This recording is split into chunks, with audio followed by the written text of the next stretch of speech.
आपण नेहमीच मोठ्या मोठ्या पुस्तकांमध्ये किंवा महान कथांमध्ये काहीतरी खोल अर्थ शोधत असतो, नाही का? पण खरं तर काही वेळा सगळ्यात मोठ्या कथा, सगळ्यात खोल अर्थ आपल्या आजूबाजूच्या अगदी साध्या रोजच्या वापरातल्या वस्तूंमध्ये दडलेले असतात. त्या वस्तू त्या काही बोलत नाहीत, पण शांतपणे खूप काही सांगून जातात. आणि आज आपण अशाच एका विचाराबद्दल बोलणार आहोत. एकच वाक्य आहे, पण इतकं सुंदर आणि इतकं खरं की त्यात अख्खं आयुष्य सामावलेलं आहे. चला तर मग या वाक्याचा धागा पकडून त्यात जो काही खोल अर्थ दडलाय ना, तो आपण एकत्र मिळून उलगाडून पाहूया. तर आपल्या या प्रवासाचा पहिला टप्पा आपण या सुंदर विचाराच्या अगदी मुळाशी जाऊया, म्हणजे त्या प्रतिमेपासून सुरुवात करूया जी या सगळ्या विचारांचा केंद्रबिंदू आहे. आत्ता बघा, वडिलांच्या चपला आपण त्यांच्याकडे फक्त पायात घालायची एक वस्तू म्हणून पाहतो, पण जरा वेगळ्या नजरेनं पाहिलं तर म्हणजे केवळ चप्पल म्हणून नाही, तर एक कलाकृती म्हणून, एक अशी वस्तू जी त्यांच्या अख्ख्या जीवन प्रवासाची साक्षीदार आहे. जणू काही त्यावर सगळं काही नोंदवून ठेवलंय. त्यावर पडलेला प्रत्येक ओरखडा, प्रत्येक भेग ही त्यांच्या वाटेवरच्या एक कथेसारखी आहे. अच्छा, मग ही कलाकृती ही आपल्याला नक्की काय सांगतेय? तर तिच्यावर ना एक अशी कहाणी कोरलेली आहे जी आपल्याला डोळ्यांनी दिसत नाही, पण ती खूप खूप महत्वाची. या संपूर्ण कहाणीचा जो केंद्रबिंदू आहे ना, तो म्हणजे संघर्ष. आता संघर्ष म्हटलं की आपल्या डोळ्यासमोर फक्त कष्ट किंवा त्रास येतो, पण नाही. हा शब्द त्यापेक्षा खूप मोठा आहे.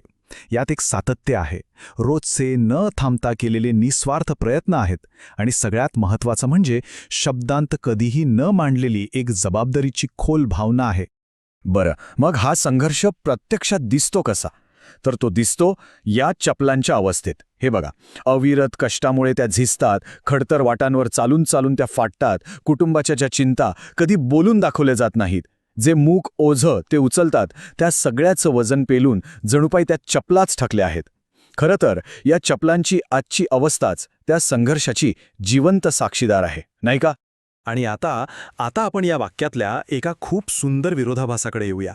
एक अशी गोष्ट जिथे वडिलांचे कष्ट आणि कुटुंबाचा आनंद यांची इतकी थेट आणि इतकी घट्ट गाठ बांधलेली आहे की ती वेगळीच करता येत नाही. इथे बघा किती सोप्या शब्दात मांडलंय. एका बाजूला आहे पुरावा, तो पुरावा काय आहे तर त्या चप्पलला पडलेला फाट, आणि दुसऱ्या बाजूला आहे त्याचा परिणाम, तो परिणाम काय तर कुटुंबाला मिळालेलं सुख. म्हणजे बघा, अर्थ किती स्पष्ट आहे. तो चप्पलचा फाट हा काही गरिबीचं किंवा कमतरतेचं लक्षण नाहीये, उलट तोच तर कुटुंबाच्या आरामाचा आणि त्यांच्या सुखाचा खरा पाया आहे. चला आता थोडं ह्या एका प्रतिमेच्या पलीकडे जाऊया आणि त्यामागे जे एक मोठं सत्य दडलंय ना, ते समजून घेऊया.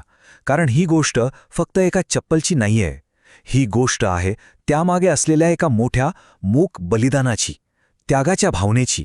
आत्तापर्यंत आपण जे काही बोललो त्या सगळ्याचा सार खरं तर याच एका वाक्यात आहे. चपलांवरचे ते ओरखडे, त्या भेगा, ते काही अपयशाचं प्रतीक नाहीये, उलट ते तर इतरांसाठी केलेल्या एका मोठ्या प्रवासाची साक्षी आहेत. हा एक नकाशा आहे, प्रेमाचा नकाशा, जो झीज आणि फाट यांनी लिहिलेला आहे. हे असं प्रेम आहे जे शब्दांतून कधी व्यक्त होत नाही, ते फक्त कृतीतून आणि त्यागातूनच दिसतं. आणि शेवटी जाता जाता एक प्रश्न जो प्रत्येकानं स्वतःला विचारायला हवा. आपल्या सगळ्यांच्या आयुष्यात ना अशा कोणाच्या तरी मूक न दिसणाऱ्या पाऊलखुणांचा आधार असतोच. कोणाचा तरी न बोललेला त्याग, कोणाचा तरी न पाहिलेले परिश्रम, ज्याच्यावर आपल्या आजचं सुख उभं आहे. तर मग आपल्या आयुष्याला आधार देणाऱ्या त्या मूक पाऊलखुणा कोणाच्या आहेत? जरा विचार करा.